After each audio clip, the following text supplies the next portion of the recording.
calm. A taste of honey is worse than not at all. In that case, I don't want no pine.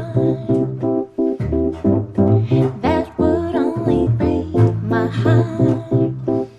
So if you feel like loving me, if you've got the notion, I second that emotion. So if you feel like giving me a lifetime of devotion, I second that emotion. Maybe you think that love will tie you down, and you don't have time to hang around. Maybe you think that love will make us fools, so it makes you wise to break the rules. In that case, I don't want no part. That would only break my heart. So if you feel like loving me, if you got the notion, I second that emotion. Say if you feel like giving me a lifetime of devotion, I second that emotion.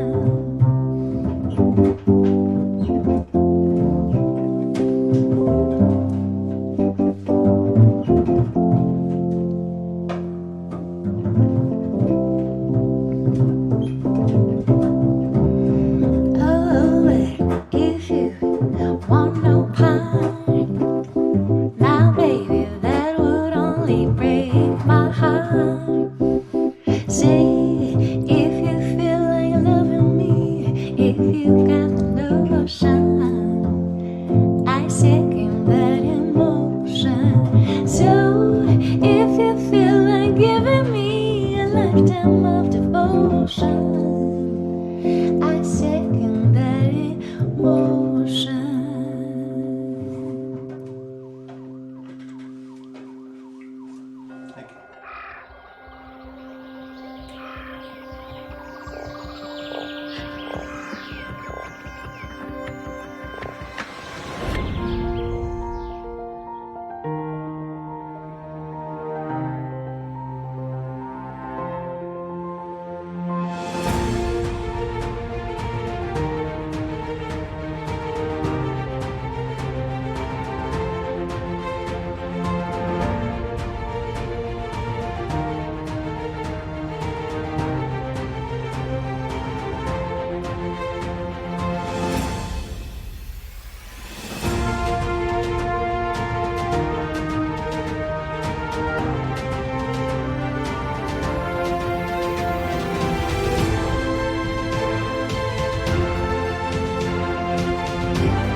My name is Tom Durine, and I'm so excited to be your MC for tonight's program. First, we want to thank Onyx Artists for their great opening musical number, I Second That Emotion. What a great way to start the evening. With all that's going on in the world, we are so happy to be able to provide you with an evening ahead that we hope will engage and inspire you. The California Academy of Sciences may be closed to the public, but we have many platforms for you to experience the magic and wonder of science from your home, including tonight's program. I've been a longtime donor and supporter of the Academy. I love it here. I grew up just across the bay in Alameda, and I remember fondly being a student in my grade school and getting on the bus with all my classmates and tooling over to the Academy to be able to explore and learn all day and then talking about it all the way home. Tonight, we have a great night ahead filled with great information, some interactive moments, and lots of other fun surprises. By the way, don't forget to post your photos. Before the event, we asked you to post photos of you and or your family or people in your house getting dressed up as your favorite animals, using items found around your house. And if your photo is shown tonight during our program, we'll be sending you a free autographed copy of our Executive Director Scott Sampson's book. It's called How to Raise a Wild Child.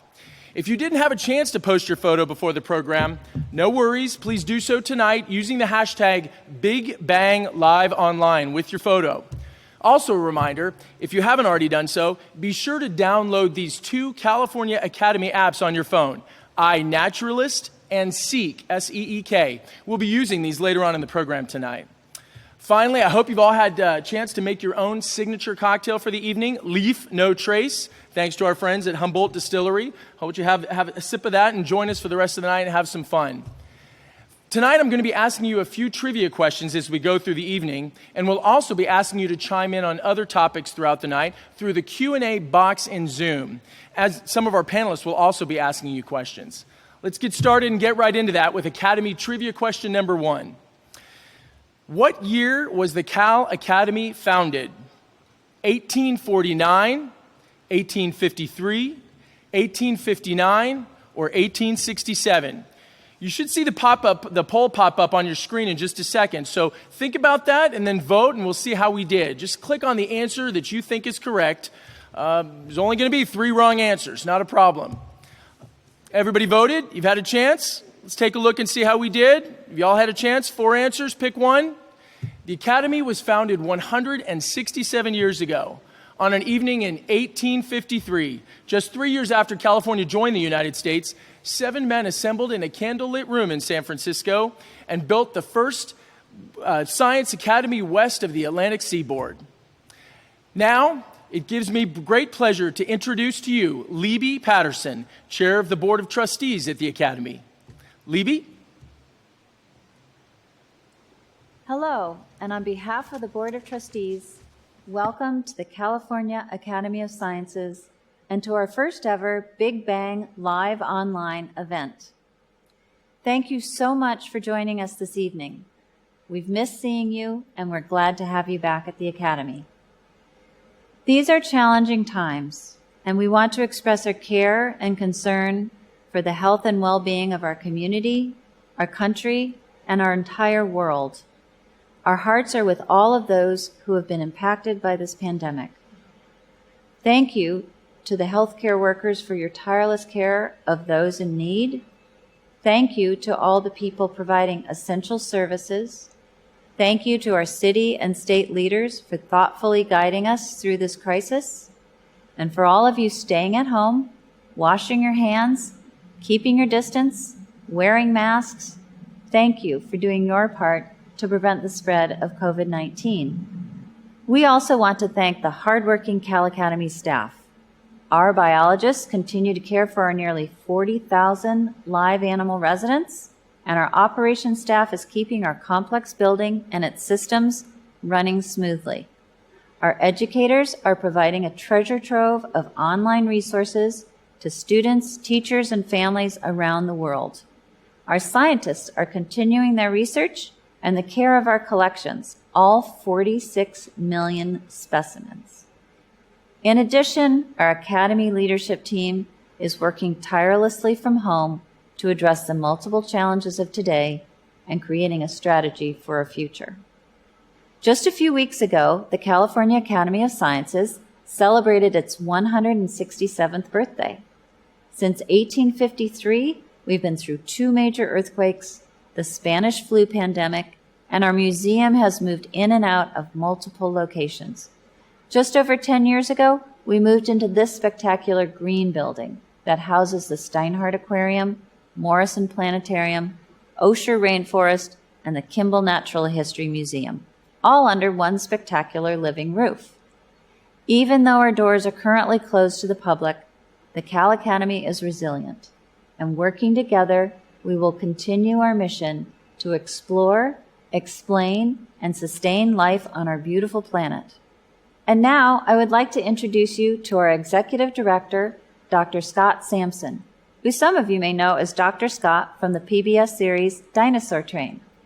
Scott is going to share with you what we've been up to and tell you more about the important work we have been doing to connect people to nature. Thank you so much for your support, and I hope you enjoy your evening with us. Stay safe and be well. Thank you, Libby. Warm thanks to all of you for joining us this evening. We find ourselves living at an unprecedented time. I hope you and your family are staying safe and well. Daily, it seems, we are bombarded with disturbing news. Tonight, our aim is to offer you a brief respite, focusing on an inspirational concept, connecting people with nature. We'll also talk about the Academy in the age of COVID-19. You may be wondering, what role, if any, does the Academy have in helping to address crises like pandemic viruses and climate change? And what can we do, each of us, to keep ourselves and our families healthy and boost the health of the natural world as well? For starters, during this time of shelter in place, I hope you've all had the opportunity to get outside on a regular basis. If so, you may have noticed that the simple act of being in nature makes you feel better. You breathe deeply, your heart rate slows, your senses open up, and you begin to notice things around you. A blooming wildflower, a singing robin, the feel of the sun-drenched air. In that moment, your health is improved simply by connecting with nature. For decades, the California Academy of Sciences has been devoted to informing and reinforcing that invaluable nature connection. Tonight, we're going to hear from two inspiring expert guests, Rue Mapp and Nicole Ardoin, who will share some of their thoughts on the topic, as will I. But first, it is my great pleasure to introduce Bart Shepard, Senior Director of the Steinhardt Aquarium. Bart, an avid scuba diver, scientist, and conservationist, joined the Academy in 1996 as a volunteer, and in the ensuing decades has become our most senior aquatic biologist.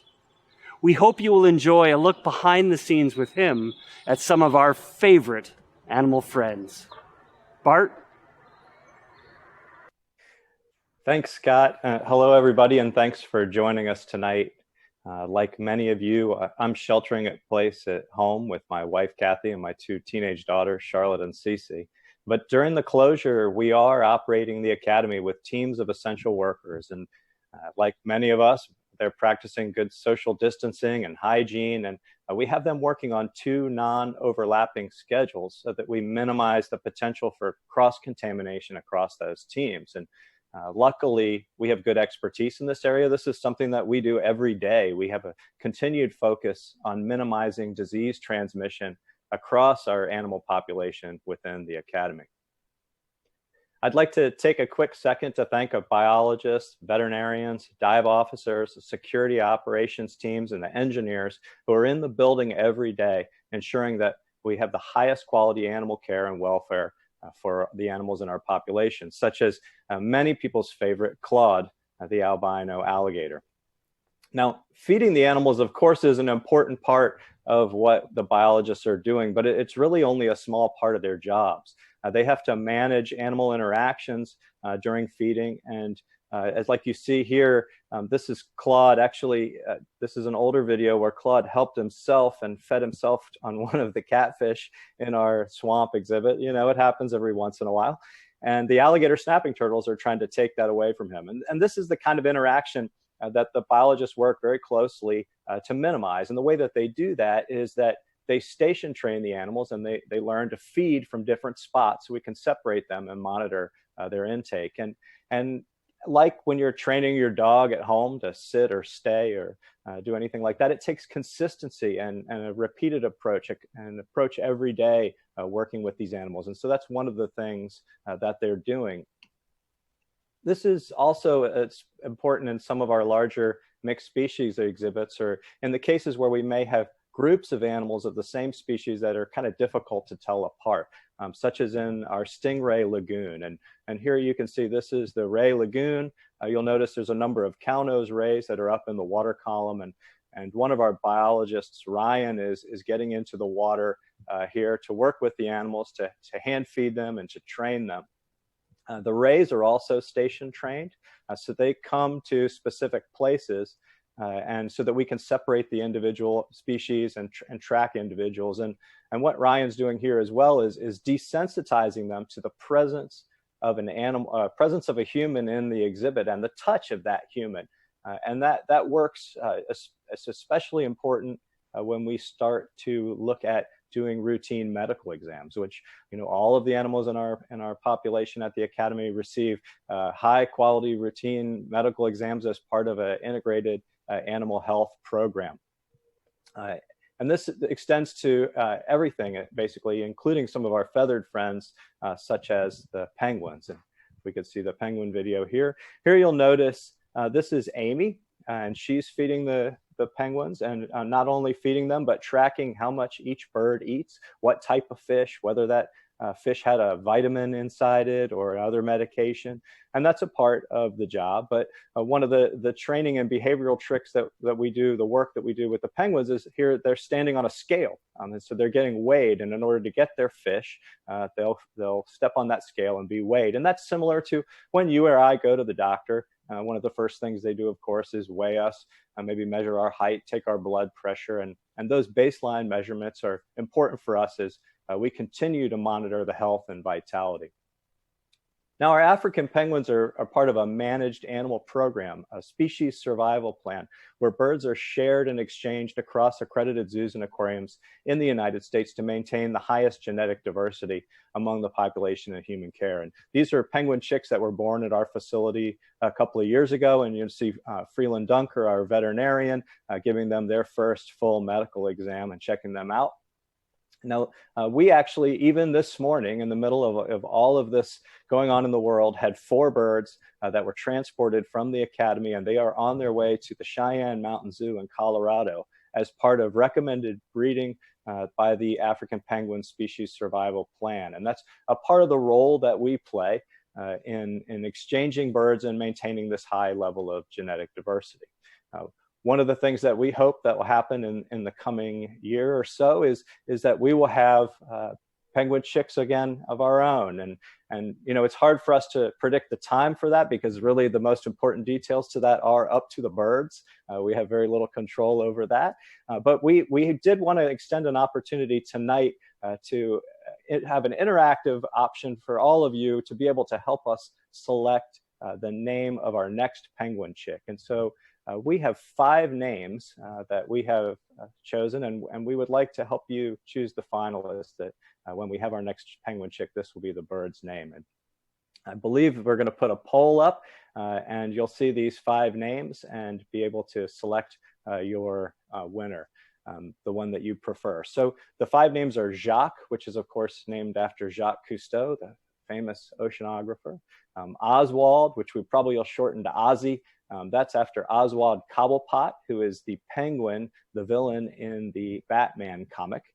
And then there are 2 place-based names, Simon and Betty. Those are named after specific locations, Simon's Town and Betty's Bay in South Africa, where these birds naturally occur. And we have a long history of naming birds after these specific locations in South Africa. It's sort of a tradition of ours. And then the final candidate is Dawn, which is the brand of dish soap that we use as to clean birds during our rescue operations. And we do participate directly with rescue and rehabilitation of these birds in their home country, in their native range in South Africa. And every couple of years, we send aquarium biologists over there to participate with that. And by far, we have a winner. And Ozzy will be the name of our next penguin chick. So thank you so much for joining us tonight. Thank you for participating in the poll and helping us select the next winner. And I'm going to turn things back over to Scott Sampson. I hope all of you enjoy the rest of the evening. Stay well and be safe. Thanks very much, Bart. As you can see, our doors may be closed, but the Academy is still full of life, awaiting the return of nature explorers, young and old. Meanwhile, this is an excellent time to underscore the fact that much of our work occurs beyond our walls. We engage people all over the world by connecting them with nature, and that is the focus of tonight's efforts. For example, our highly successful Science Action Club program has provided hands-on, nature-based learning to over 62,000 middle school students nationwide.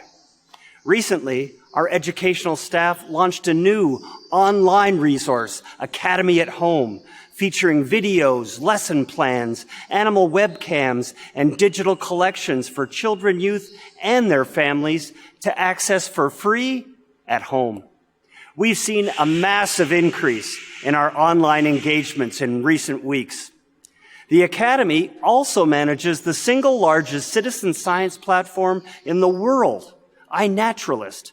iNat offers a simple interface enabling anyone, anywhere on Earth to discover and document the diversity of life around them merely with the click of a smartphone camera.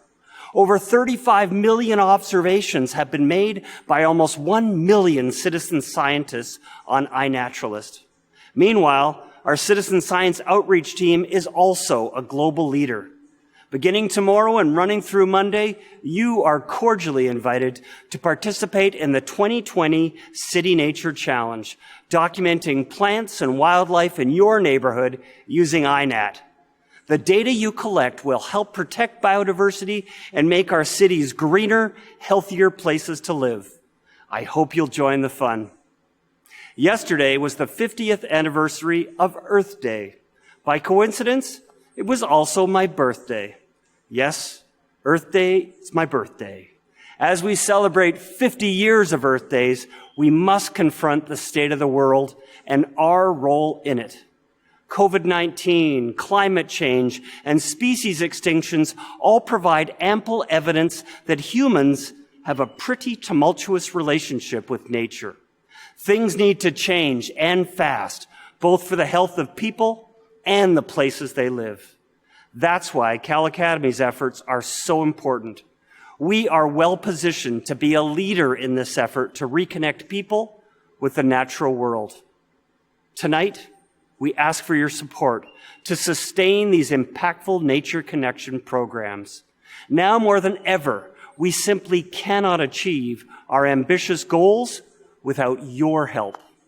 So, let's take a closer look now at how the Academy is helping to catalyze a thriving future for people and planet.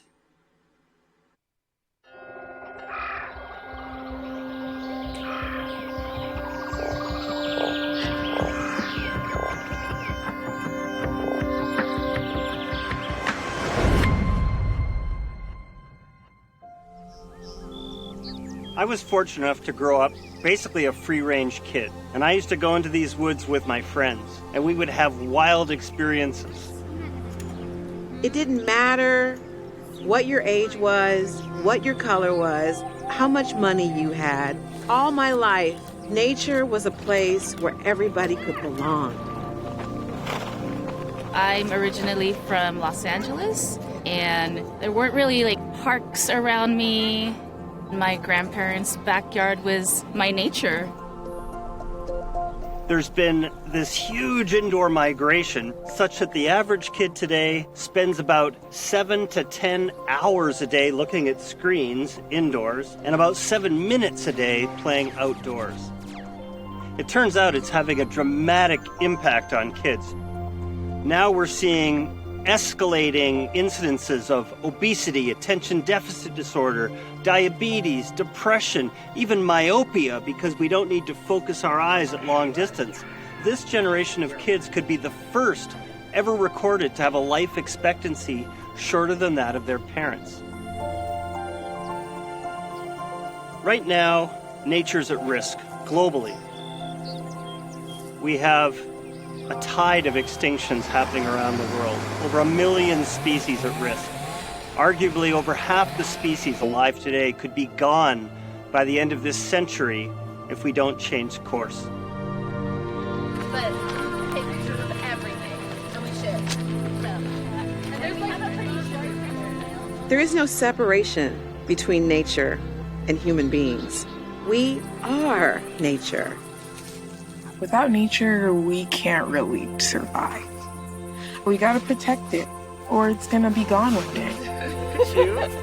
We found a mushroom. You guys did! Nice!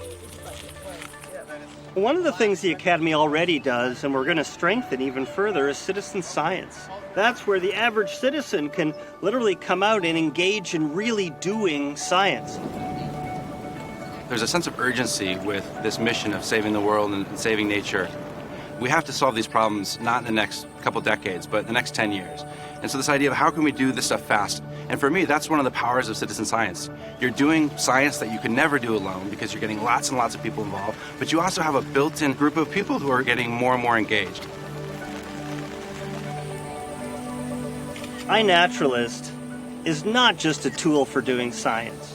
It's a tool for connecting with nature. We're collecting this incredible biodiversity data from all over the world.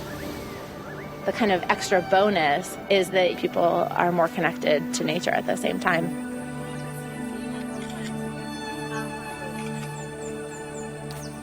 Cal Academy is so important in our community because it provides, just like Outdoor Afro, a platform for getting together.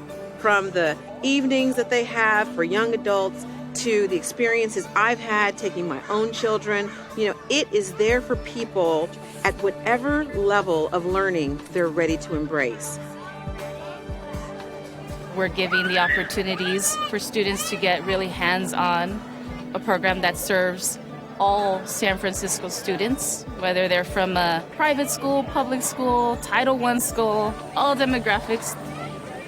We thought, let's have kids be field biologists. Let's get them hands-on with real scientific tools. I can get it. And it's really sweet to the bugs. What is that? When people make a connection with nature, it often can help them understand their local place and inspire them to help really take care of it. You have to come with an adult, okay? So imagine if we can do programs like that more and more, we can change the world.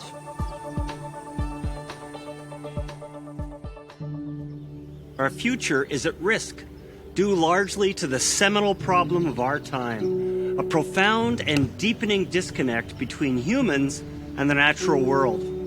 From the current crisis to global warming to species extinctions, the major problems of the world are driven by a broken relationship between humans and the rest of nature. We're asking you to help us tonight to support all of the Academy's Nature Connection programs, like Seek, Biographic, and iNaturalist.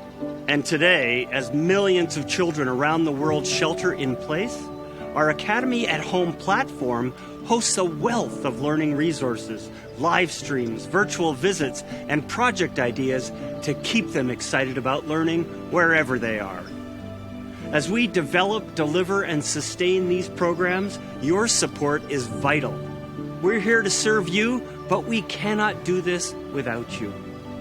Two of our sponsors have generously committed to matching dollar for dollar up to the first $200,000 raised this evening. As we kick things off, we hope you'll click on the link and help us get there. This is an unprecedented time in our world, and your help and support are needed now more than ever. Thank you so much.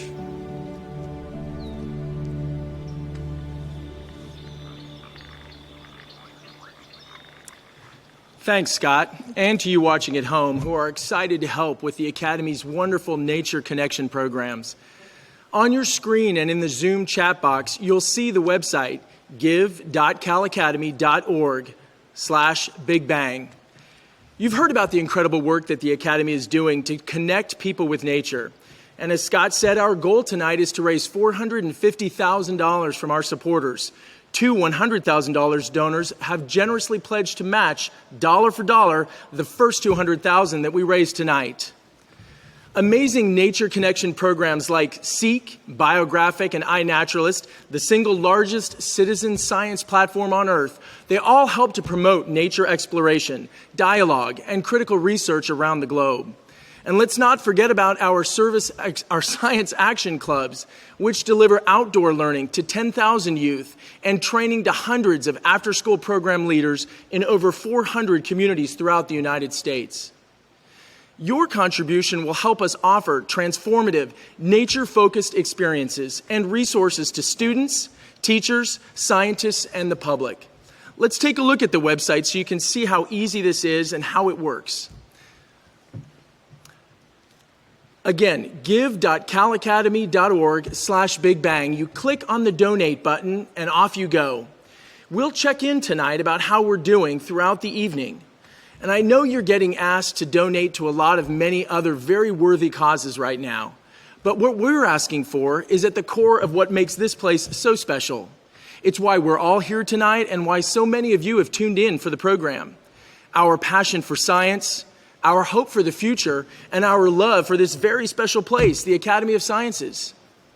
Interestingly enough and excitingly enough, donations of $25,000 or more, which will underwrite part of our City Nature Challenge, which starts tomorrow, will be rewarded with a rare and special opportunity, a customized behind-the-scenes experience here at the Academy. How amazing would that be? Haven't you ever wanted to feed the penguins or watch Claude munch on his lunch?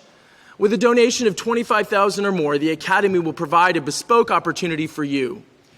Your gift will also help citizen scientist events called BioBlitzes that document the living world and provide critical geodata to help Academy scientists and others understand how our world is changing and help them come up with solutions. Gifts of any size, large or small, are needed and welcome. Again, we'll check in later on in the program to see how we're doing. If you're having any issues, or if you would like to donate in a different way, through donor-advised funds, checks, or stock, etc., please don't hesitate to call 415-379-5414. And now I'm very excited to introduce Dr. Scott Laurie, who we just saw in the crowdfunding video, and who will now be showing us how we can use INAT and SEEK and why these tools are so important for the work we do here at the Academy and beyond. Scott is a Patterson Scholar, a National Geographic Society Fellow, and co-director of iNaturalist, the most popular citizen scientist app in the world. Laurie's conservation efforts leverage the power of technology to confront climate change and threats to biodiversity around the globe. Scott?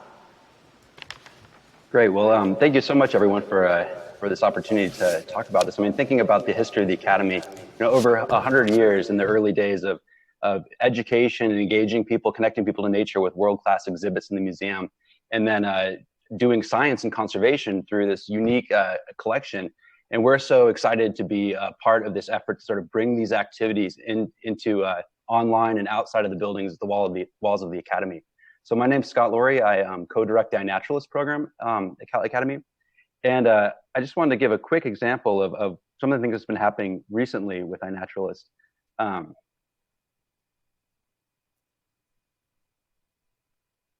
One of the things that's the core of iNaturalist is going outside with your phone really anywhere you are and exploring, taking pictures of what you see in your backyard, tell you about it, but you're also creating world-class data. So it really has the piece of the museum, but also the piece of the collection that Cal Academy has this long history of.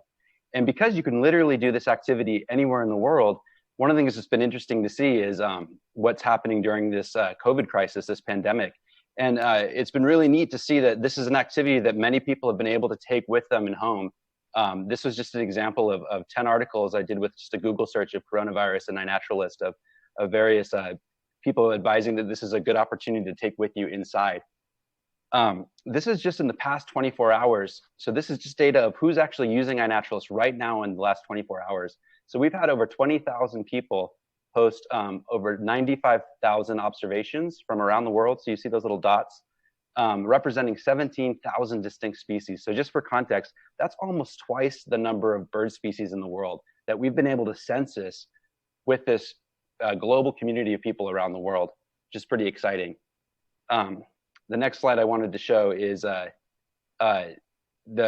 this growth that we've had over the years. The first characteristic you'll see is that it's very seasonal. We have sort of a winter slump because iNaturalist is more popular in the Northern Hemisphere. And then what we have is this thing called the spring bump, where things really ramp up in April.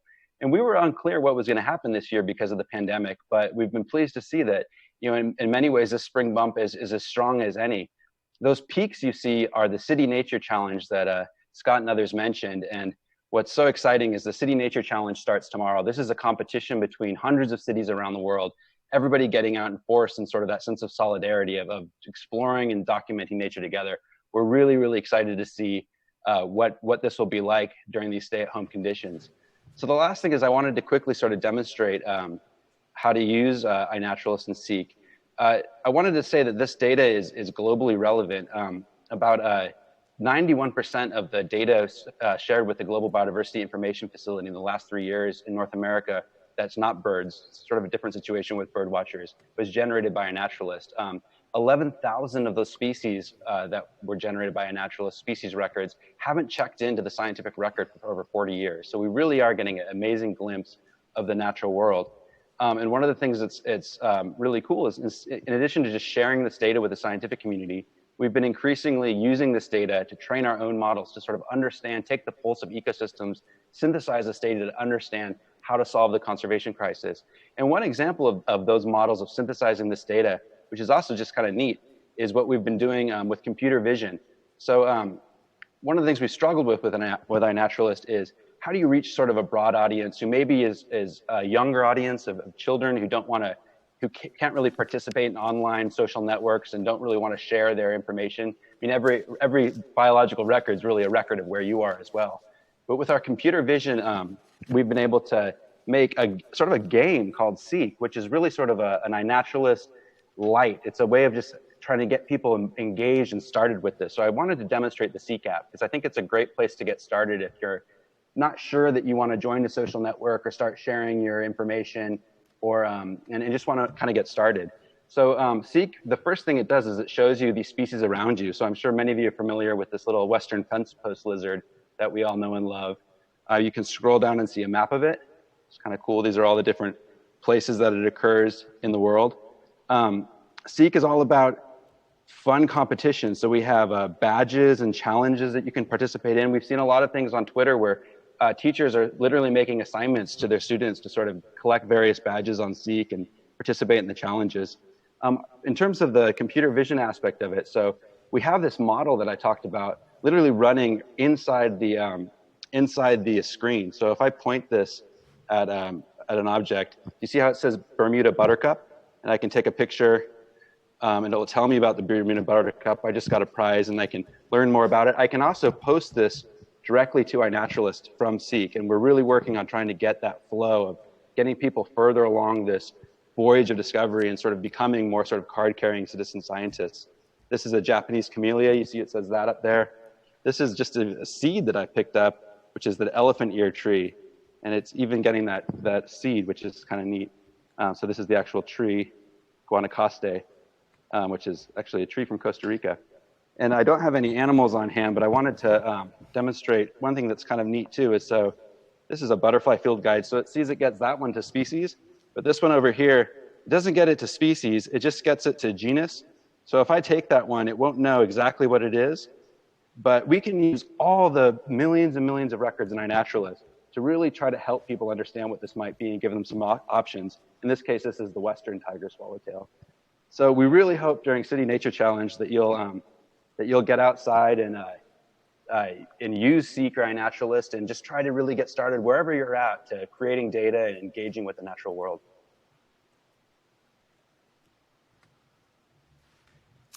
Thanks, Scott. Very wonderful, very informative, and I hope you all were following along with the iNat and Seek on your phones. And if you haven't had a chance to download those two amazing Cal Academy apps, take a moment so that you can then get outside and start to discover the natural world around you. Let's move on with an Academy trivia question. Number 2, hopefully you were paying attention a little bit earlier because Libby mentioned this in her introduction. The Academy's renowned collections are some of the most diverse and largest collections in the world. How many specimens do we have? 10 million, 24 million, 33 million, or 46 million? Again, you've only 3 wrong answers, 1 very, very easy, fun answer. While we're doing this, you have a chance to vote on your poll there on the computer. I want to remind you folks to also post your Big Bang photos. Remember, it's hashtag Big Bang Live, and we're going to show you some of those right now. Let's see if we've got a couple photos that folks have posted for us. I think we've got a slide here. Yes, we absolutely do. Okay, for those of you, check this out. This is actually a nudibranch. So if you're not quite sure about that, it's basically just a sea slug. Look at our guest dressed as the sea slug. That's fantastic. Photo slide number 2. Let's check that one out. Looks like that's dinosaurs from all over. Dinosaurs all over the place. And a T-Rex. Love it. How about slide number 3? Lions and tigers and bears, oh my. Look at that. The cutest lions and tigers and bears you've ever seen. Folks, remember, everyone whose photos we just displayed will receive a free signed copy of Scott Sampson's book, How to Raise a Wild Child. So again, don't forget to go ahead and post your photos, and remember the hashtag, Big Bang Live Online. And let's go back to the answer to that. The answer to the question was 46 million specimens here at the California Academy of Sciences. Amazing. Now I'd like to introduce and turn the mic over to Dr. Elizabeth Babcock, who is the Academy's Chief Engagement Officer and the Roberts Wilson Dean of Education here at the Academy. Elizabeth? Hi, everyone. It's nice to see you virtually. I'm so glad you joined us tonight. So I have the pleasure tonight of introducing our keynote speakers this evening. So we have with us the dynamic Rue Mapp and Dr. Nicole Arduin. So I'm going to tell you a little bit about each of them. So Rue Mapp is the founder and CEO of Outdoor Afro, the nation's leading nonprofit organization and network that celebrates and inspires African American connections and leadership in nature. Outdoor Afro's work has been championed by Oprah Winfrey, the Obama administration, Governor Gavin Newsom, and the National Wildlife Federation. We also are presenting tonight Nicole Arduin, who is the Sykes Family Director of the Emmett Interdisciplinary Program on Environment and Resources at Stanford University. Professor Arduin researches the influence of place-based connections and environmental learning on individual and collective behaviors. She and her team of social science scholars collaborate with community organizations to address pressing sustainability questions. So take it away, Rue and Nicole. Thank you so much, Elizabeth. So great to see you. Hi, Nicole. Hi, Rue. Great to see you. Wonderful to be with you tonight. Oh, always, always a pleasure. Well, first of all, I just want to thank the Academy for inviting us to speak together for the first ever Big Bang Live online event.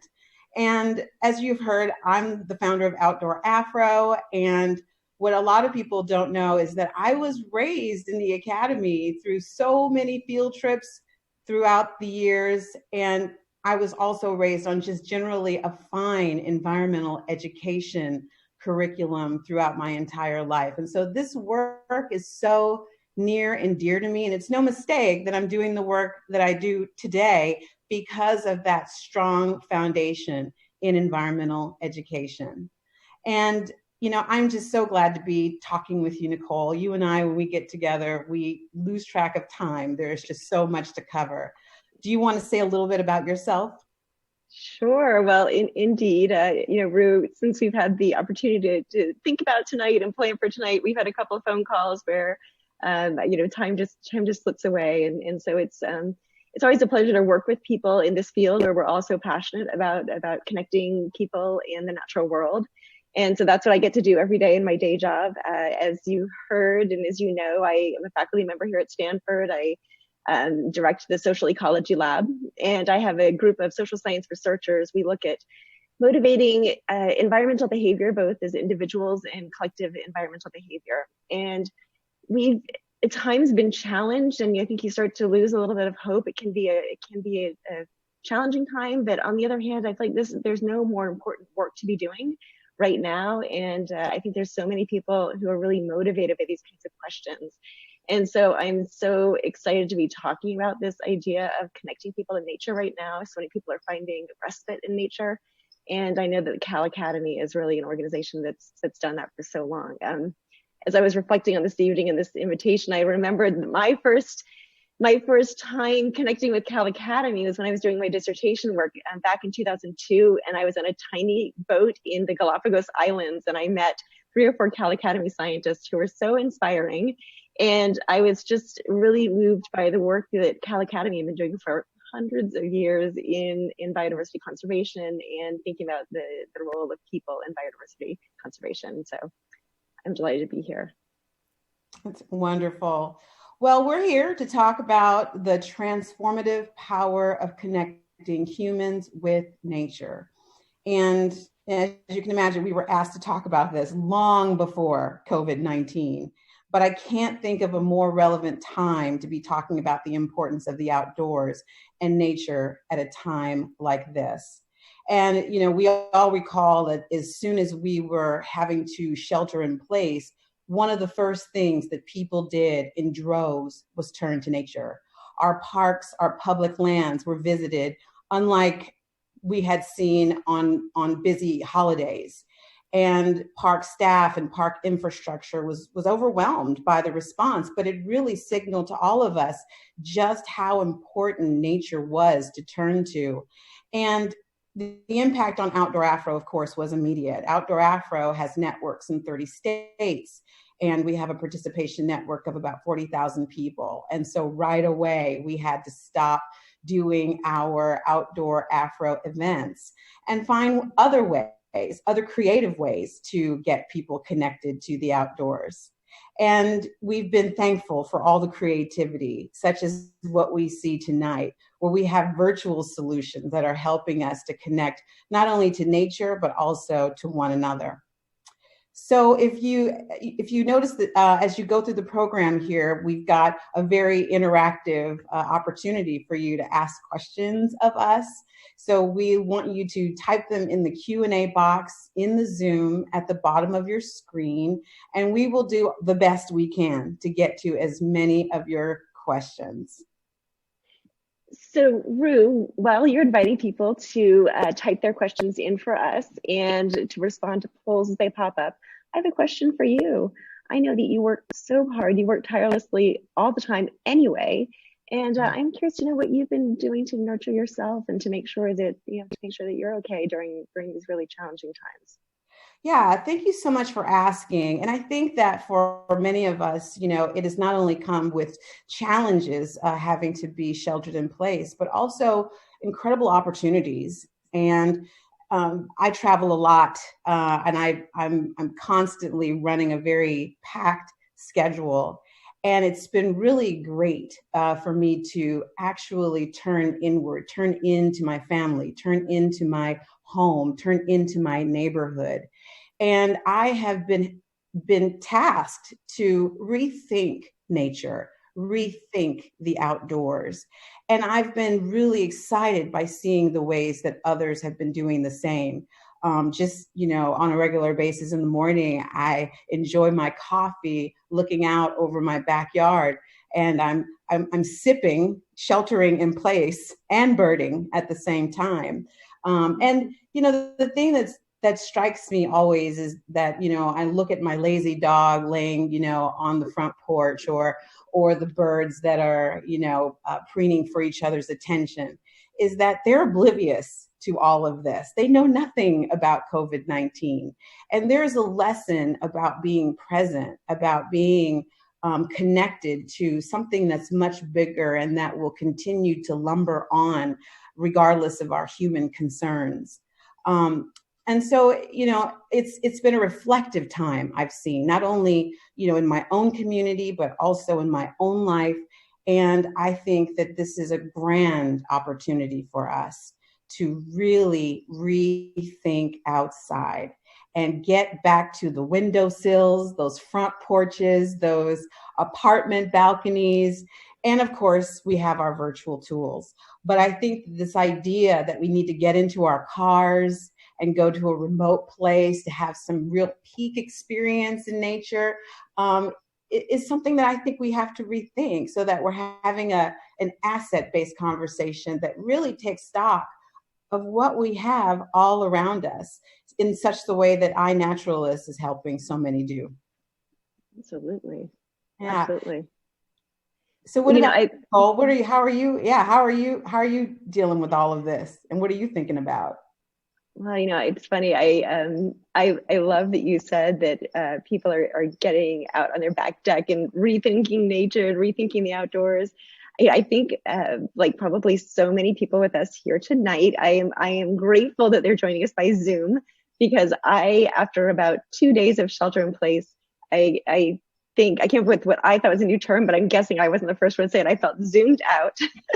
And I felt like, oh my gosh, I'm spending so much time on computer screens. But I also, I live in a pretty small place. I think, I live in a 2-bedroom condo, and I'm grateful to have a comfortable 2-bedroom condo that I share with my wonderful husband and my amazing daughter and our hamster. But to get a quiet place, I sit on our back deck. Mm-hmm. And one of the first things a lot of people say to me is, well, that's a great backdrop you've got there. What's that backdrop you're using? It's my back deck.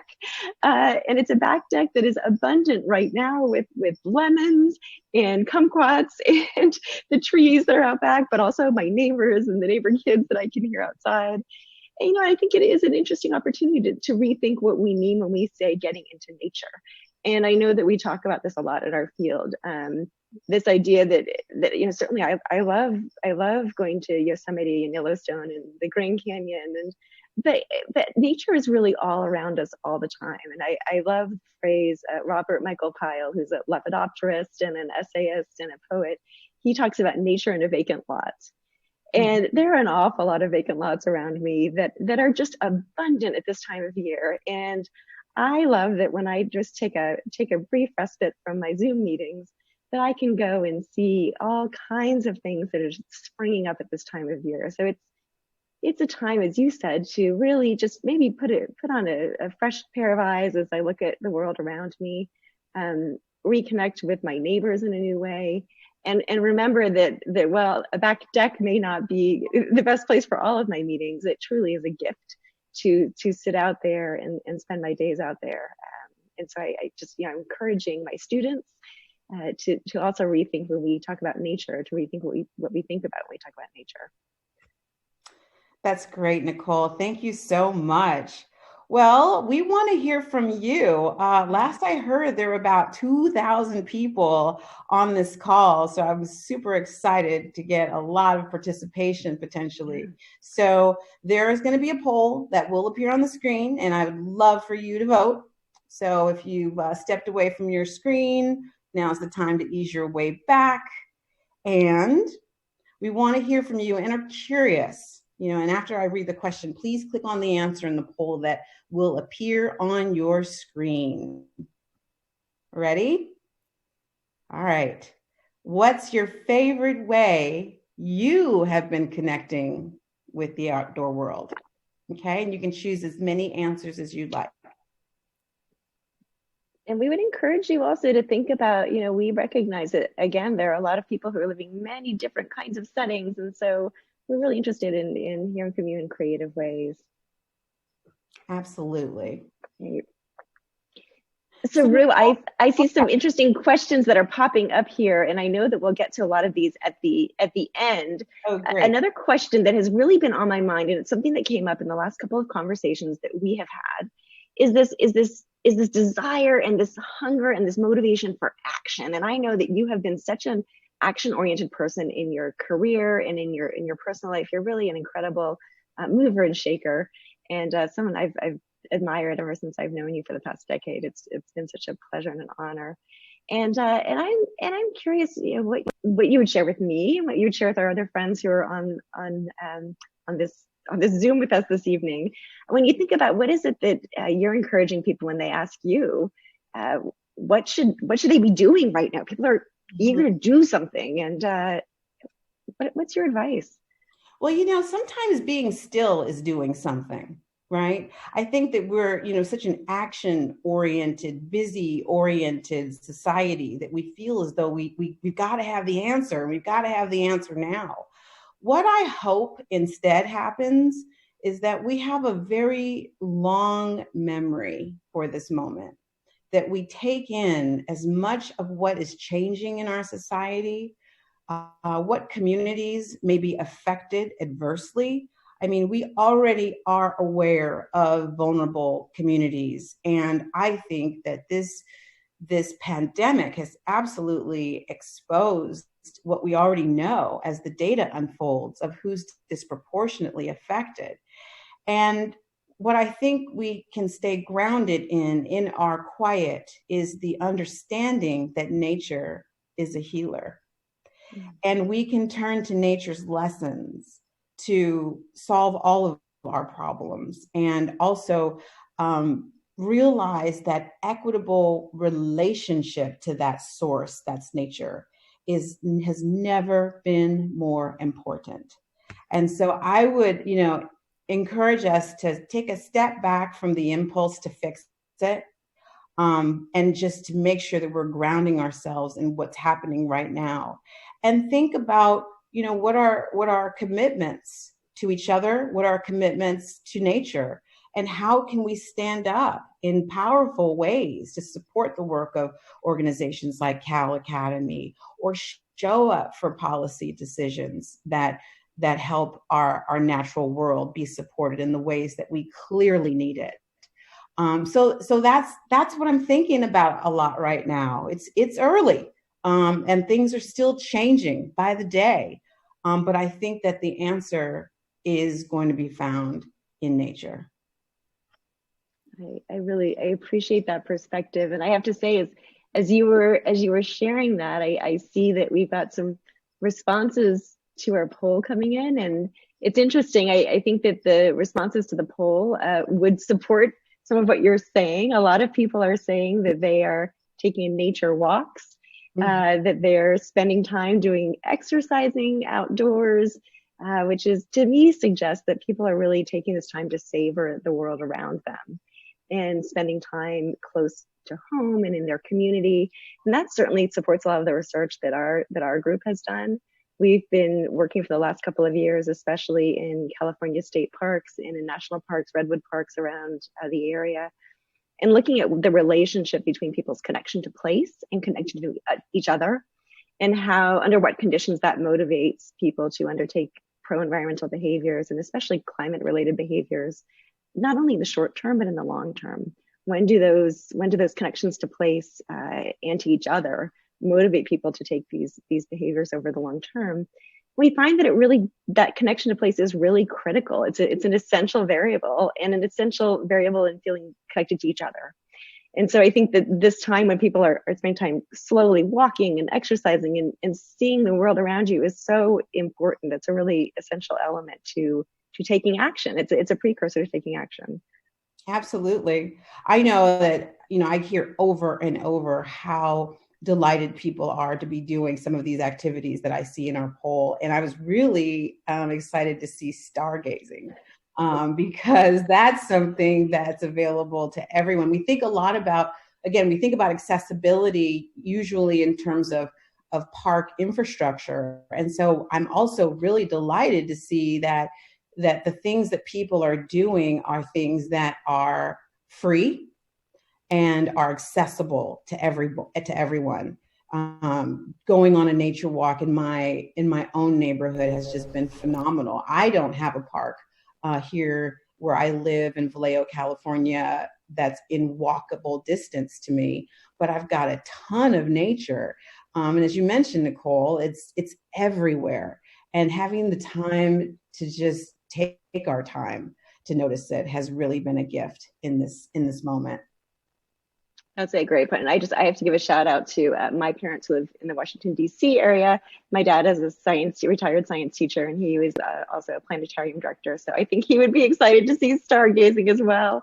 And I know that a lot of people have really mentioned enjoying smelling the fresh air and noticing so many things about spring. And that's another thing is really just this tactile nature of the world around us is that it really challenges and exposes and stimulates all of our senses. So I think we're getting close to the end of our time, and we have so many other people on the program. But we've got another great question for people here, which is one that's one of my favorite questions as an eternal optimist, which is, I'm always so curious, and I think we'll ask it for our audience, and then I'd love to ask it of you, which is, we're really curious to know from everybody else who's here with us tonight, what is it that's giving you hope? What is it that's making you feel hopeful about the future? And as you all who are with us, you'll see this pop up on your screen. And this is an open-ended question for you. And I'll say that for our research group, we're really interested in this, partially because we know that when people feel hopeful about the future, it gives them a place to look forward, and it gives a sense of self-efficacy and a sense of collective efficacy, a sense that you can work together with others in your community to make a difference. And so we're eager to know what others are doing to maintain that sense of hope. And Rue, I'd love to know, what is it gives you a sense of hope? Well, what gives me the sense of hope is now I feel we don't have to convince anyone in the same way that we might have, say, 10 years ago about the importance of nature. In the way that I've seen people just wrap their arms around any shred of nature that they can access has really given me hope that we will have the wind at our back as we go back to what may be a new normal, that we can have new people to talk to about this work, that we can link arms with new partners and allies, that we can think in a much more expansive way about what connections to nature look like and who connects to nature. So I'm thrilled that there's a chorus now that has joined in this conversation that started off with perhaps a few drum beats, several decades before, that now has a momentum that will cause, I hope, a permanent shift in how we live in greater harmony with people and with nature.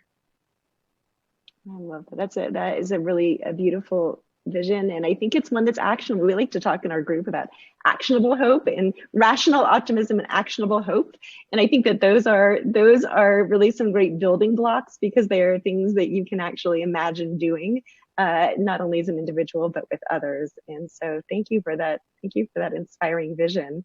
And I see that we're getting some great responses from others out there as well. I see that we have a couple of questions. I don't know. We may have time for one or two questions.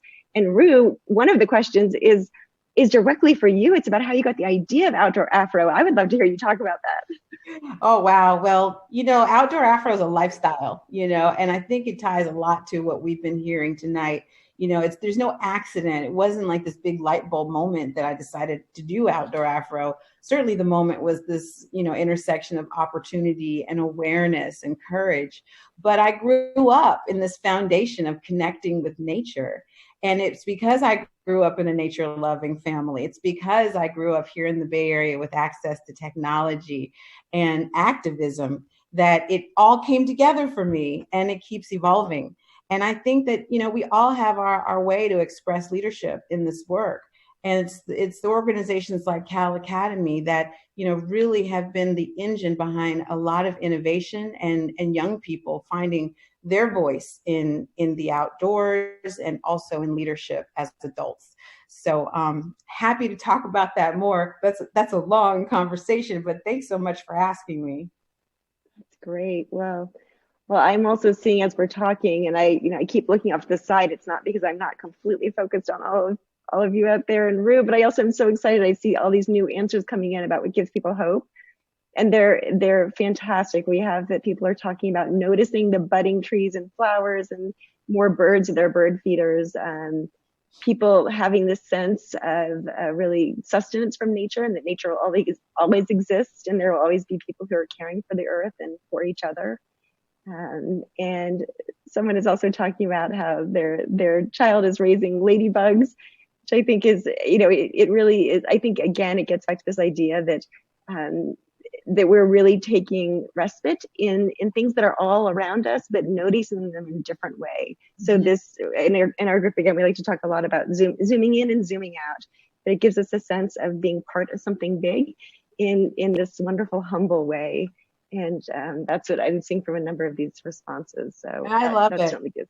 I love that answer about how the child is looking at the stages of ladybugs, and it's just another reminder that there's no too small way to connect with nature. There's no too small a creature, that the care for the entirety of it and whatever slice that you can access of it, I think is especially relevant. And there's another question about connecting nature in cities and in communities disconnected with nature. I'd be willing to bet if you actually talk to people, those connections exist in ways that might surprise you. And that's the thing that we have the pleasure of discovering all the time in my work with Outdoor Afro. It's not the if people are connected to nature, but it's how. And so I would encourage us to, continue to get to know each other better, starting in your own neighborhood. And, the connections that people have in nature might surprise you and are big and small. Well, I think we have time for maybe one question. We have about 1 more minute to go. And, it's the question was, well, I was going to choose the one around people connecting with nature in the city. But I think that is a really important one. I might even broaden that out, which is this idea of connecting with nature wherever you are. Yes. And I don't know, Ru, if you have thoughts about that, whether it's in a city or whether it's maybe in a suburban environment, if there's a set of tools or a set of approaches that you found to be particularly effective when maybe you have someone who's not spent a lot of time thinking about the natural world before, if there's some avenue that you recommend or you try with your people in your group. Yeah, I mean, we love storytelling. We love, finding out the history of place. When you start, looking at, the histories of people in place, there's a whole universe that can open up that, tells you about what people ate or what wildlife surrounded them. And I find that as people understand the history of humans in place, they often also get excited about everything else. And so we, for instance, with Outdoor Afro, we love to unearth all the African American history that exists on our public lands. And through telling those stories, people have a gateway to having a different kind of connection and a sense of belonging with those places than they may not have had they not known those stories. And so I would love for people to put on their investigative hats and do more to learn about the natural history of a place. It could be the place where you live right now. And that may be a portal for not only introducing you to that rich history, but to deepen your own sense of belonging and care. Wonderful. Thank you so much. And I'm a total supporter of sense of place and focusing on that as well. I think it's a great connection that you can make anywhere, no matter where you live. So, well, Ru, it is so fun to chat with you and connect with you on such a beautiful evening. And I look forward to seeing you in person sometime soon, as well as everybody else who's been joining us this evening. And I guess time for us to wrap it up. I guess so. And we, please keep sending us your questions. Perhaps there's a way that we can answer those questions offline. And Nicole, it's always a pleasure to talk with you, to think with you, and to build with you. So thank you so much for being my co-panelist tonight. My pleasure. Back to you, Tom. Thanks so much, Ru and Nicole, for taking time to share with us your perspectives and your wisdom. Your message is very optimistic, and it's very inspiring, and it's a great reminder of all the resources and the wonder that we have around us. And a good reminder in spring that we should be taking advantage of all we can in our own communities. So thank you very much for spending some time with us this evening. We want to take a moment to kind of check back in on our crowdfunding here and the landing page and to remind you about our opportunity tonight to support the incredible work that we do here at the Academy. give.calacademy.org/bigbang. It's so important. We want to remind you about this very, very generous matching gift. We'd like to get to that first $100,000 so that we can match that with our two generous donors that have offered to do that for us. The work that we do here, as you've just heard from Ru and Nicole, it's so very, very important. It starts very, very young. If you've got children, if you've got grandchildren, if you've got young ones and old ones in your community, they've probably all had an opportunity to know what we do at the Academy, and it's so very, very important that we continue to support that. So if you have an opportunity to dig deep, check out give.calacademy.org/bigbang and give it some serious thought and consideration, and know that we're very, very grateful for the generosity of all the donors that have already contributed. Let's move and take a shift right into another trivia question. This is our third trivia question, an important one, so get ready for your polls. How many locations has the California Academy of Sciences actually had since its opening in 1853? Again, 4 opportunities to answer. 3, 5 locations, 7 locations, or 9 locations. You've got an opportunity, one of those 4. 3, 5, 7, or 9. Go ahead and take a guess there. And if you haven't posted some pictures, you've still got an opportunity to go ahead and post some pictures. Let's go back and answer that question. Hopefully it's pretty simple to answer. 3 wrong answers. The correct one is 5. That's right. 5 locations here since the start in 1853. The first time we were at the First Congressional Church at the corner of Grant and California, 16 years there. And then we were at 819 Market Street in 1891 through 1906, and then the earthquake happened. So our temporary headquarters during the rebuilding and the restoration moved to 1812 Gough Street. We were there until we came to Golden Gate Park, where we settled in at 55 Music Concourse. And then we had a temporary home on Howard Street during our 2004 renovation, but then we've been back here at our wonderful location ever since. Hopefully you've had a chance to post some photos. Let's see if I think we've got some more photos to show you what we've had. Maybe we've got some bugs and some butterflies, baby dragons and chicks. Let's take a look at these slides. Love these. Thank you, folks, for sending these slides in. Fantastic. We love that everybody's at home and discovering nature at home and being their own little animals at home. Well, now we'd like to turn the microphone back over to Elizabeth Babcock, who will introduce our next program. Elizabeth? Thank you so much. And I just want to say thank you to Rue and Nicole. It's always inspiring to get to connect with both of you. So thank you. So now it's really my pleasure to introduce our next keynote, someone that you have already met a few times this evening, Dr. Scott Sampson, who is our executive director here at the Academy. Scott, as you may know, is a paleontologist. He's a science communicator as well, obviously an educator, but also a passionate advocate for connecting people with nature. And he's excited to share with you a little bit tonight to talk about the concept of rewilding. So I'm going to turn it over to you, Scott. Thank you very much, Elizabeth. As we start to wind up our evening here, I just want to take you down a little bit of a road to talk about rewilding.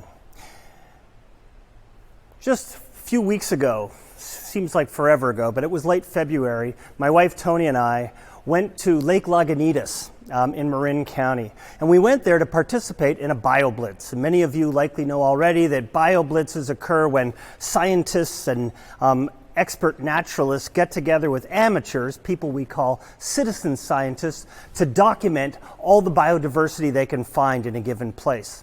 Now, on this particular day, we were guided to lift up logs and look underneath them. And so we did. We took off. And literally, within about 2 minutes, I picked up a log, and underneath was this creature. Absolutely incredible, a scorpion. I'm embarrassed to say I had no idea that scorpions lived here in this part of Northern California. I yelled and called people over, and somebody came over and shone a black light on it, and the scorpion responded by glowing, or actually fluorescing. It turns out that all scorpions fluoresce when you hit them with black light for reasons that we still don't really understand. Now, I carefully photographed this animal and put the log back down, and I logged that photograph to put onto iNaturalist later, and I began searching for other creatures. And I joined the rest of the team, and over the next several hours, we found more scorpions, salamanders, centipedes, millipedes, snails, spiders, lizards. It was incredible how many different kinds of animals we found. Now, you could be forgiven for going to this place near Lake Lagunitas and thinking, not a whole lot lives here. But we discovered this hidden world underneath these logs. And for me, it really awoke me to all of these residents that share this community with me. Now, why is that a big deal? Well, it turns out that these local communities, the more biologically diverse they are, the healthier they are. And all these little critters form part of that. So you might think, oh my gosh, it's a bunch of creepy crawlies, I'm not even interested. But all of that diversity is helping people. It turns out that healthy ecosystems tend to be the ecosystems that have the most biological diversity. And those same ecosystems are the healthiest for us. It even turns out that the more species there are, the healthier we are, physically, mentally, and emotionally. Absolutely incredible.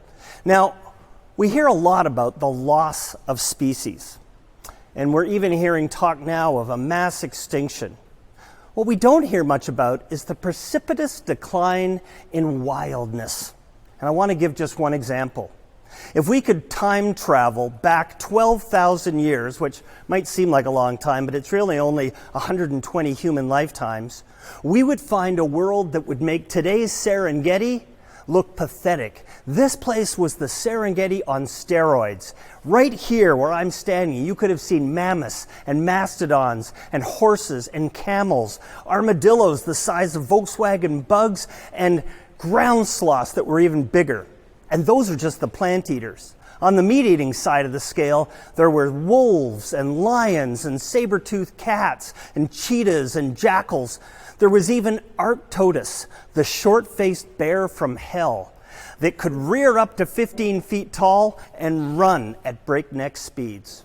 Now, between 11 and 12,000 years ago, most of these animals disappeared, likely due to a combination of climate change and hungry humans. And we've been losing that diversity of big-bodied animals ever since. And yet what's really interesting is that the mass of mammals, the biomass of mammals on Earth today is 4 times greater than it was 12,000 years ago. How could that be? It's because there's so many humans and domesticated animals. Just in the past 50 years, in my lifetime, the population of people has more than doubled, and the numbers of wild animals has been cut by more than half. Absolutely amazing. So, what does that mean? Well, it's not going to surprise any of you to hear that we are in the middle of an ecological crisis. One that threatens the bulk of complex life on Earth, including us. What do we do about that? What does that mean? Well, it turns out that we need to rethink the ways that we engage with the natural world, because this crisis is hitting us hard. And it means that we need to think about how we connect with nature in different ways, because there's 3 major things that have been driving this ecological crisis. There's overpopulation of people and our domesticated animals. There is overconsumption of food, water, resources of all kinds, energy, and there is overexpansion, the extension of humans into wild nature, often destroying that, whether that's for our infrastructure or for agriculture. You can make an argument that the most important question today is this: how can humans transform from being a negative, degenerative force on the earth to being a positive, regenerative force on the earth? And I believe that a big part of the answer comes down to a single concept: rewilding. Rewilding in this case just means adding more free nature, nature that is not under the control of humans. Now, when we think about such nature, we think about places like Yosemite. And for over a century, we've put aside big chunks of nature, and typically for a light human footprint, so not for development. And yet, we now know that these places have had human inhabitants for thousands of years, and that those people have had huge impacts on these places, often really positive impacts. So rewilding is about reintegrating people with nature. Now, fortunately, there are many examples around the world of this right now. And as William Gibson, the author, once said, the future is already here, it's just not evenly distributed. So I'd like to spend the remaining minutes here giving you some examples from 3 kinds of rewilding. The first kind is rewilding the wild. Now, that might sound like an oxymoron, but it means adding more wildness to the world in the truly sort of wilderness sense of that word. We need to set aside on the order of half the planet for wild nature by 2050, according to the best conservation science we have, if we want to build a flourishing future for humans and the non-human world. What does this mean? It means protecting big chunks of land and sea from human development. It means eliminating a lot of the wildlife trade that is currently ongoing. It means adding back big animals, both herbivores and carnivores, to these ecosystems to increase the function of those places. But it does not mean half the earth without people. On the contrary, as I said, rewilding is about integrating people in nature, and it turns out that well over half of the most biologically diverse, at-risk places in the world are occupied by indigenous people. So if we don't work with those peoples, we cannot be successful. Fortunately, rewilding is happening all over the place with people in nature. What I'm showing right now is a mountain chain that runs north-south in Italy called the Apennines. And there are medieval villages sort of pocked along various parts of the Apennines. And for the last several decades, people have been leaving because farming and animal husbandry has been disappearing. But then rewilding came. And over the last several years, there's been the return of gray wolf and red deer and chamois sheep and golden eagles and even brown bears. And this is a couple of hours north of Rome. Today, you can drive up into the Apennines and go on a safari.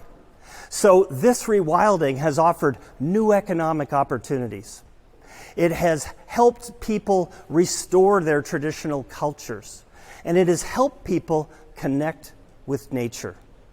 And this is now happening not only all over Europe, but in places around the world. The second kind of rewilding I want to highlight is rewilding the tame, the domestic. And by that I mean rewilding the places that are dominated by people, from farmlands to cities. And it turns out that the food system, the industrial food system that's dominant today, is one of the biggest causes of our ecological crises, whether that's climate change or species extinctions or habitat loss. So we are seeing the decimation of the world in part to drive this industrial system. But a new system has emerged, regenerative agriculture. And regenerative agriculture is all about partnering with the natural world. And there are experiments happening all over the place, including in the US, and many of them right here in California.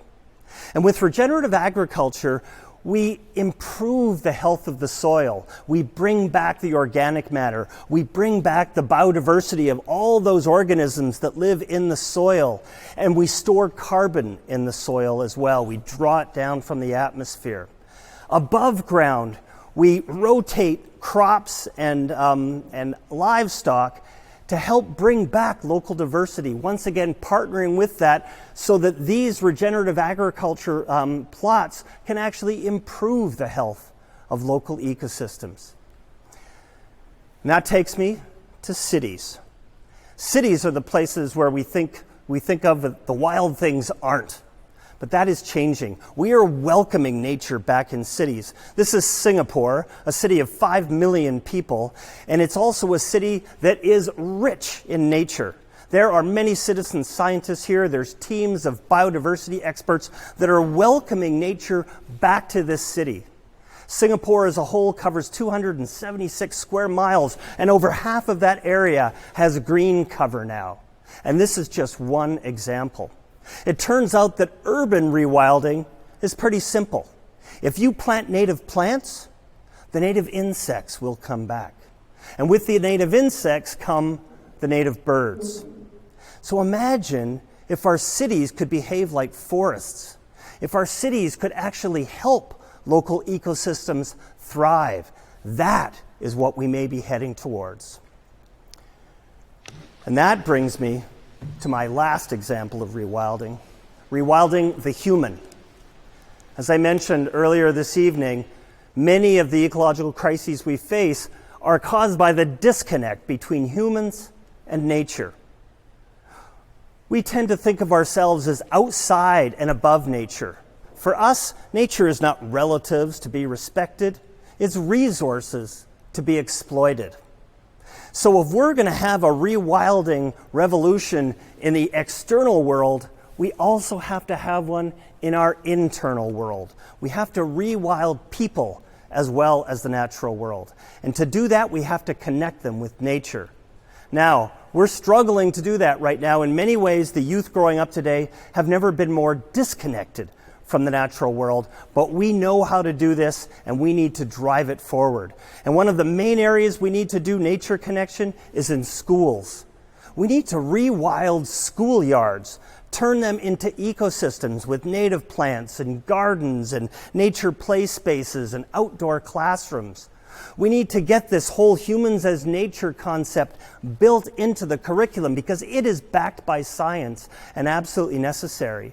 And we need to create this nature learning so that it is accessible to everybody, regardless of the socioeconomic status of their family and regardless of their skin color. There's 3 kinds of rewilding. Rewilding the wild, rewilding the tame, rewilding the human. That takes us now to the end of this presentation, and we are facing a fork in the road. Down the left fork, let's just call it the dark side here, because it is dark, is a world that is dominated by humans, a global warming world with very little biodiversity, but lots of people and lots of domesticated animals. It's a world in which we embrace the digital revolution and have high tech, but a lot of that tech is protecting us from a very hot world and in many ways an unpleasant world. And down this path is a lot of suffering, both for people and the natural world. Down the other path, what we might call, in this case, the right path, is a world in which we also embrace the digital revolution, but alongside that, we have the rewilding revolution. We see ourselves as part of the natural world. Down this path is a cooler world, a world with a lot of biodiversity, a lot of living plants and animals. This is the choice that we're facing right now. And we don't have a lot of time to figure out what the right path is. So, what can you do? You can support causes that are involved with conservation and rewilding. You can eat food that is regeneratively grown. You can become a citizen scientist, download iNaturalist and find out what's there. And you can connect yourself with nature and those around you as well. The Academy is well suited to do this work, and we are thrilled to be continuing this work moving forward. And with that, I just want to say thank you, and I am told that we have a little bit of time for questions. Nisha, can you just walk forward here so I can see these? All right. So, though we encourage exposing ourselves to nature, how do you feel about the effects on animals in their natural habitat? Social distancing shows animals have been living it up without us. Wow, that's a great question. And we are seeing a lot of this now in the media with animals coming out that previously we didn't even know existed there. This is wonderful, and we shouldn't be fooled by it. This isn't enough. Rewilding will not be that simple. We have a lot more to do before we can get there. And we do have to worry about our proximity to wild animals, and we shouldn't be inviting them towards our homes necessarily and feeding them and all of that. We need to treat them as wild and respect the wild for what it is. But it's a very, very good question. All right, I'll do one more question. Wow, will increased use of INAT and similar attention to nature possibly slow down mass extinctions? You know, INAT, as Scott Laurie was saying earlier, is a powerful tool for helping to monitor what goes on. And if we're going to be successful in this rewilding, we need to monitor on an ongoing basis how the world is changing and responding to forces like global warming. So I do believe that INAT and citizen science can have a powerful role in limiting mass extinctions. Well, thank you all very much. Appreciate it. And I'm going to pass things right back to Tom. Thank you so much, Scott. You've given us plenty to think about, and just a quick reminder of how incredibly lucky the Academy is to have you as its leader. Appreciate your perspective. Let's move right into Cal Academy trivia question number 4. Get you ready for your computers. The Philippine coral reef is the largest exhibit in the Steinhardt Aquarium here at the Academy. How many gallons of water are in the Steinhardt Aquarium? 53,000, 117,000, 212,000, or 342,000 gallons of water? While you're thinking about that and clicking on your answer, at 25 feet, the Philippine coral reef is one of the deepest and the largest displays of living coral in the world. Under the surface, thousands of fish mingle with eels, anemones, starfish, and coral, adding up to some of the most dramatic underwater views available without even having to dive. Just 25 feet. It's amazing. In any event, the answer, 212,000 gallons in the aquarium here at the California Academy. I want to just take a quick second to revisit. We've got a really wonderful update to the crowdfunding, and we just got some great news that we wanted to share with you. Folks, we have had a wonderful opportunity to reach our first 100,000, which gives us 223,301. We have a great opportunity. We've already reached that first $100,000 of matching. Folks, all we need to do now is get to that second 100 up to $300,000, and we'll be able to unlock that second matching gift.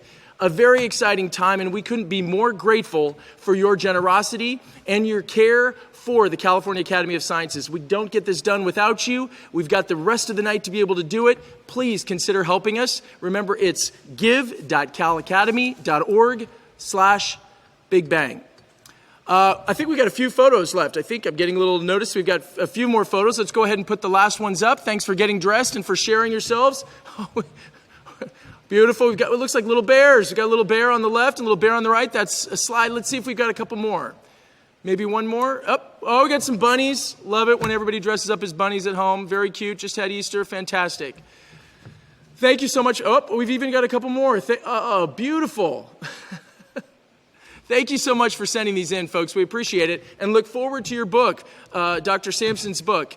And one last word from our Executive Director, Scott Sampson. And folks, thank you so much for sticking with us tonight. Scott? I hope you enjoyed our Big Bang live online event this evening. With this new format, we reached more than 2,000 people, a testament to our collective thirst for community and for nature connection. For this remarkable creative experience, I have a few key folks to thank. I'd like to start with our Big Bang chairs, Ron Zeff and Kendall Friedman, and our corporate chair, John Adams of Wells Fargo. Huge thanks to our lead Big Bang sponsors, Autodesk, Carmel Partners, and United Airlines.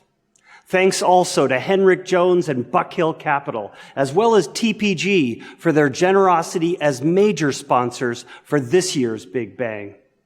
Thank you to all of our Big Bang supporters who've been so wonderful and who've stayed with us as we transitioned our event to this online platform. Finally, to Wendy and Eric Schmidt, we deeply appreciate your support and leadership. Thank you. A T-Rex size shout out of thanks to our guest speakers, Rue Mapp and Nicole Ardoin, for sharing their insights and for their flexibility as we adapted to this new format. I must also gratefully acknowledge Libby Patterson, the Academy's board chair, for her leadership and partnership, now more than ever. Finally, a warm thanks to all of you. With your support this evening, we've raised vital funds for the Academy to continue its work connecting people with nature. We look forward to seeing you again soon. So much once again to our great leader, Dr. Scott Sampson. And a quick reminder as we head into the rest of your evening and into the next couple weeks, folks, we want to refer you back to the crowdfunding link and to remind you that that link will be open for 2 weeks if you would like to please consider donating and to please share with your friends and your community. It's such an exciting time, but as we've talked about, the Academy, as it's closed and you've learned about how to enjoy nature in your community and outside in your own backyard, we can't wait to have you back here with us, but we're going to need your help to be able to make that happen. Again, please communicate out, share with everybody that you know that's been to Cal Academy, give.calacademy.org/Big Bang. We're so grateful that you'd spend your evening with us. Stay safe, be well, and have a wonderful rest of the night. And here's Onyx Artists once again to close out the evening.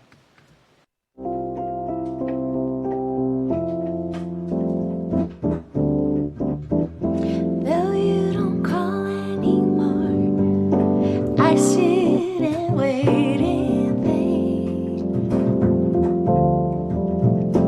I'm gonna knock on your door, tap on your window pane. I'm gonna camp by your step, prove that my love is true. Missing you until you come back to me. That's what I'm gonna do. Why did you have to decide? You had to set me free.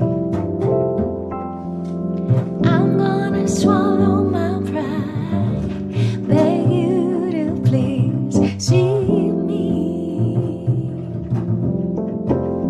I'm gonna camp by your steps, prove that my love is true.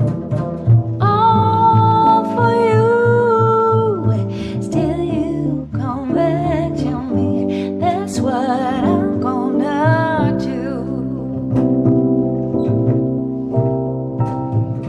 Living for you, my dear, it's like living in a world of constant fears. Hear my plea, I gotta make you see that our world is dying. Although your phone you ignore, somehow I must explain. I guess I'll rap on your door, tap on your window pane. I'm gonna camp by your step, prove that my love is true. All for you, till you come back to me. That's what I'm gonna do. Baby, until you come back to me, that's what I'm gonna do.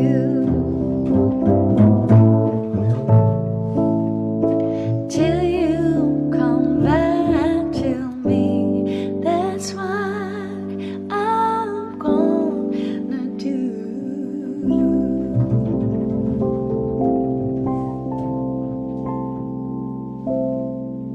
Good night. Thank you Thank you so much for having us.